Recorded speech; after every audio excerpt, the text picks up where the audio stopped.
Do you feel stuck? Not by individual bills, but by something bigger, invisible. $315 trillion. That's total global debt, an unimaginable figure, 3 times the entire Earth's economy. And here's the shocking truth. Your government, your nation, is trapped in a system designed to never be freed. We're taught that debt is a mistake, a mismanagement. Completely wrong. 4 men over 3 centuries together built this perfect trap. They didn't try to pay off the debt. They designed perpetual debt, where you and I, the taxpayers, are a never-ending source of interest for them. This is not some vague conspiracy theory. This is documented but buried financial history. In the next 20 minutes, I will show you the undeniable proof, the 4 greatest architects of global bankruptcy. And once you understand the mechanism, you will know America's $38 trillion debt is not a problem to be solved. It is a masterpiece that works exactly as designed. Let's start with the first one, the one who changed everything. Before 1694, debt was a simple game: borrow, pay, or default. Introduction of Architect 1. Meet William Paterson, a Scottish merchant, a financial planner with an astonishing string of failures. In 1691, when England was embroiled in war with France, King William III was running out of cash. Taxes weren't enough. Traditional creditors? They had withdrawn. They had been betrayed by the king too many times. No one wanted to lend England anymore. England faced financial collapse. This was the moment Paterson, with a groundbreaking idea, entered history. The Forever Loan. Paterson approached the king with a crazy proposal that would change civilization. He would assemble a group of wealthy merchants to lend the government a colossal sum, £1.2 million, about $300 million today. But this was the unique condition, the condition that created the trap. The principal would never be repaid. Instead, the government would pay perpetual interest, 8% per year, forever, until the end of time. In other words, the merchants weren't buying a commitment to repay the debt. They were buying a lifetime income from the government. The birth of the Bank of England. To implement this bizarre agreement, Paterson proposed the creation of a new institution, the Bank of England. The mechanism was simple, but ruthless. Merchants transferred their gold to the Bank of England. The bank lent it to the government. The government guaranteed the annual interest payments with taxpayers' money. The bank passed that interest on to the merchants. But the crucial point, what made this an unbreakable trap, was this interest was guaranteed by the British Parliament, backed by the tax authority. As long as England could collect taxes, the interest would continue to flow. Why did merchants accept never getting their principal back? Because the banknotes they received in exchange for gold could be traded. They became highly liquid assets, better than cash, because they yielded an 8% annual interest. The debt was transferable, but never repaid. On July 27, 1694, Parliament approved it. The Bank of England was born. For the first time in history, national debt was transformed into a permanent feature of the system. The mechanism of permanent debt transfer. Imagine it. The government has to pay £96,000 every year, forever. This money doesn't come from the king. It comes from you, the taxpayer. This is a mechanism for transferring assets annually, regularly. It's not intended to solve wars or crises. It's intended to transfer wealth from the taxpayers to the creditor class. The principal debt remains stagnant, but you have to pay its operating costs every year. But Paterson's real genius lay in the next step, the creation of the first crash cycle financial. The Bank of England was given the power to issue new banknotes backed by the government's own debt. In other words, debt was used to create money. Government debt became currency. And the more the government borrowed, the more money the bank could print. This was the formula. This was the blueprint. Inexorable fate. And from here, the system spread. Within 50 years, every European power, France, the Netherlands, had copied this perpetual debt model. By 1790, Alexander Hamilton applied it to the young United States. They established fate.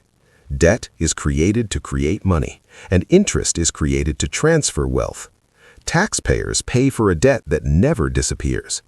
The first architect had completed his work, but it was only the beginning. The second architect would make this trap insurmountable.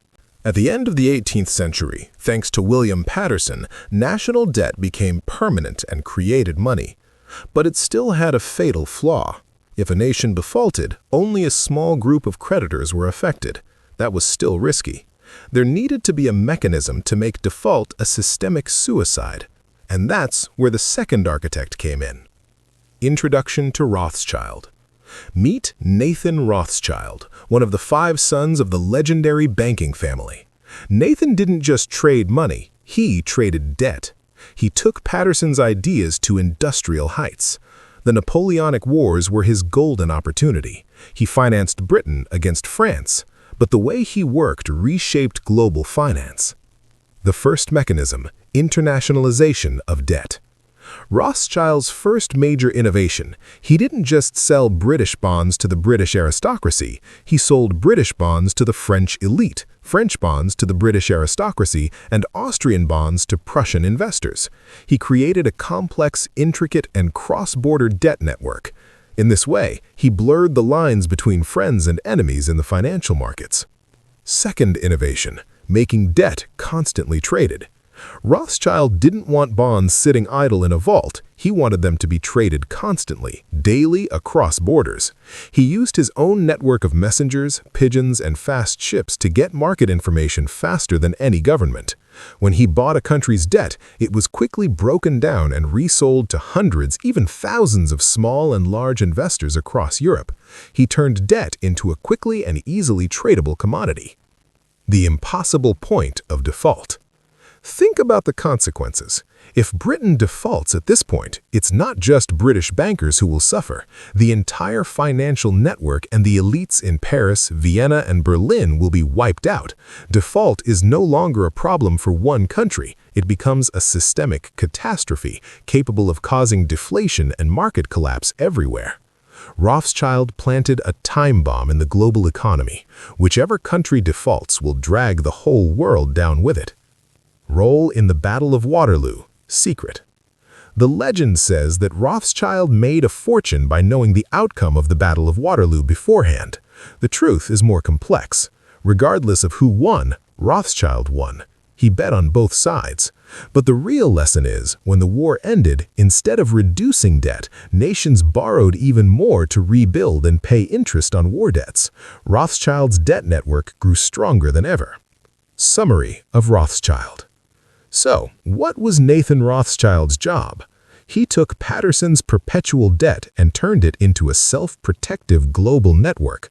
By spreading the risk and returns across thousands of international creditors, he stripped any government of the possibility of actual default. It was a perfect defense mechanism for creditors. The second architect had accomplished his mission. Default was no longer an economic option. But there was still one problem: how to remove the limits on borrowing. And that's where we come to J.P. Morgan. Bridges and unfinished problems. At the beginning of the 20th century, the debt trap was almost perfect. Debt is perpetual, thanks to Paterson. Default is systemic suicide, thanks to Rothschild. But there was still a major problem: the natural limit. Although debt is transferable, there still has to be someone willing to buy it. If the government borrows too much, the market will reject it and they will run out of money. A mechanism is needed to ensure there is always someone willing to buy the bonds, removing the ultimate limit on borrowing. Introduction to J.P. Morgan and the crisis. And that's when the third architect stepped in, John Pierpont Morgan, America's most powerful financial magnate. Morgan was more than just a banker. During the 1907 crisis, he acted as a central banker, providing cash himself and organizing bailout packages to prevent collapse. This proved a crucial point. America needed a centralized financial institution. The secret of Jekyll Island. In 1910, J.P. Morgan held a secret meeting on Jekyll Island, Georgia. Joining him were America's leading bankers, including John D. Rockefeller Jr., Nelson Aldrich, and Paul Warburg. They met in secret for 10 days to draft a law. Their goal was not to stabilize the economy, but to secure the interests of banks by creating a stable supply of cash, privately controlled but government protected. The birth of the Fed, 1913. 3 years later, the Federal Reserve Act was passed by Congress in 1913. It was presented as a measure to combat bank panic, but in reality, it created an unlimited lending mechanism. The Federal Reserve, Fed, was given the monopoly to create money. This is how Morgan eliminated the borrowing limit. The Fed could create money to buy government bonds. Government bonds are the government's promise to repay its debt. Instead of having to beg foreign investors, as in the Rothschild era, the U.S. government could now issue bonds and the Fed simply pressed a button to create new money to buy them. This is known today as quantitative easing. Unlimited supply. What does that mean? If the government needs $1 trillion, they just print $1 trillion in bonds. And if the market doesn't buy, the Fed will buy. They can always create money to make that transaction. The borrowing limit has been wiped out. King William III of Paterson had to beg the merchants. The modern president just talks to the Fed. The government is no longer bound by market prudence. They have an unlimited supply of money. Perfecting the transfer mechanism. With the Fed, the debt trap has completed half the cycle. The government issues debt, bonds, the Fed creates money to buy that debt. The government spends the money, creditors still receive interest paid by taxpayers. The entire system is built on the ability to create unlimited money to support debt indefinitely. Summary of Morgan. Morgan's job was to create a controlled money supply to ensure that debt was never limited by a shortage of buyers. He transformed debt from a finite commitment into an infinite self-sustaining mechanism. Now, debt is perpetual, undefaultable, and there are no limits to borrowing. Architect number 3 has accomplished his mission, but there is still one final step, the step of turning this trap into a tool of controlling the global economy, and that is Paul Volcker's job. Bridge and final touchpoint. By 1980, the system was perfect in theory. Debt was perpetual, Paterson, undefaultable, Rothschild, and there was an unlimited supply, Morgan. But it still lacked one thing. A mechanism for direct control over developing countries where the risk of default remained high. There needed to be a way to ensure that when a country faced a debt crisis, it couldn't simply write off the debt, but had to sell its assets to keep the system afloat. Introduction to Paul Volcker and the Latin American Debt Crisis, 1982. Meet the ultimate architect, Paul Volcker, Chairman of the Federal Reserve. Volcker was famous for aggressively raising interest rates in the late 1970s, but his most crucial role in the debt trap occurred in 1982 when the Latin American debt crisis erupted. Mexico, Brazil, Argentina, an entire continent teetered on the brink of default, threatening to collapse the American banking system. The cruel solution. International creditors, American banks, faced a choice.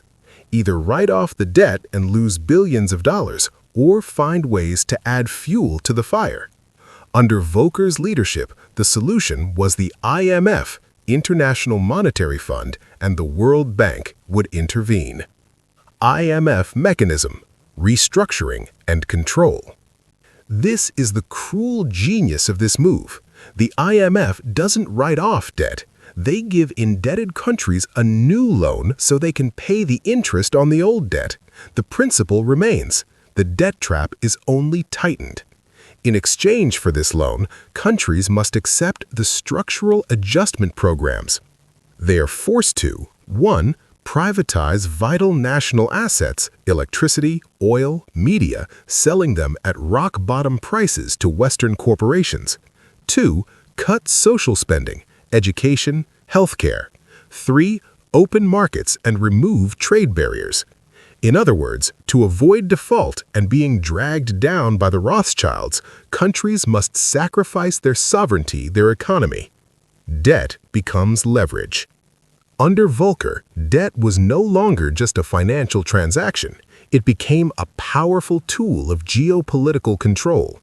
Developed nations used this debt system to shape the internal policies of developing nations. When a country needed a bailout, or rather a restructuring package, they had to make concessions. This was the final step. Perfecting the system. Now the trap is completely closed.